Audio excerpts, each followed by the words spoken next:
नमस्कार। पुण्य श्लोक अहिल्याबाई शो में हम देखने वाले हैं कि मालेराव को सजा होने वाली है। जी हाँ, मालेराव जो बेखौफ घूम रहा है कि कोई सजा नहीं दे सकता उसे सजा मिलेगी। और सजा कौन देगा? देखिए, देवी अहिल्या सजा दे नहीं सकती फिलहाल, ऐसी स्थिति में वो नहीं है, मगर गंगूबाई तात्या को समझाती गोदवाई साहब और इसका असर भी हो रहा होता है।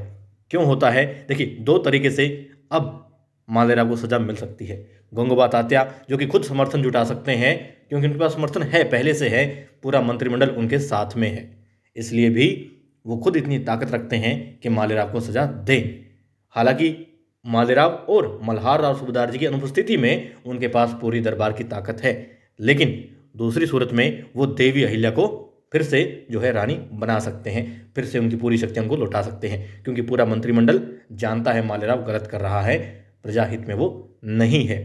तो यहाँ पर इस चीज़ की भी संभावना है कि उनकी बुद्धि थोड़ी काम करे और फिर से मंत्रिमंडल से वो बात करे और मतदान फिर से हो, देवी अहिल्या फिर से गद्दी पर बैठ जाए। तीसरा ये भी हो सकता है जो कि देवी अहिल्या ने कहा था रकमाबाई से कि वो फिर से जलेंगी सूरज की तरह, फिर से तपने को तैयार हैं, बस प्रजा हित के लिए। जी हाँ, उन्होंने रकमाबाई से कहा था कि यदि उन्हें लगा कि कुछ अनुचित हो रहा है, सब ठीक नहीं हो रहा है, तो वो फिर से गद्दी पर बैठ जाएंगी, कोई उन्हें रोक नहीं सकता है।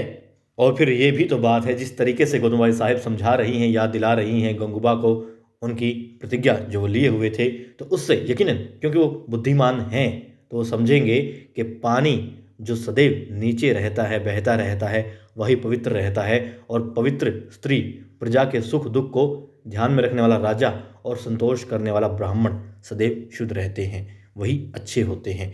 तो यहाँ पर ये राजा वो गुण नहीं रखता है, देवी अहिल्या में गुण है, और पानी की यहाँ पर बात ही हो रही है। और ब्राह्मण है कि नहीं मालूम नहीं, मगर संतोष बहुत रखते हैं ये गंगूबाई तात्या। और देवी अहिल्या कितनी पवित्र है, कितनी निष्ठावान है, कितनी आवश्यक है उनकी नीतियाँ, उनकी सोच, उनके विचार, उनका कर्म जनता के लिए, ये बात भी जानते हैं गंगूबाई तात्या। तो संभावना है यहाँ पर देवी अहिल्या फिर से गद्दी पर बैठ जाएं और मालेराव को सजा दें जिसके वो लायक है। और इन सब में बड़ा हाथ रहने वाला है गंगूबाई तात्या का, मुझे ऐसा लगता है। बाकी आपको क्या लगता है बताइएगा, क्योंकि सज़ा तो इसे मिलनी ही चाहिए। यदि इसे डर नहीं होगा तो ये अपराध करता ही रहेगा।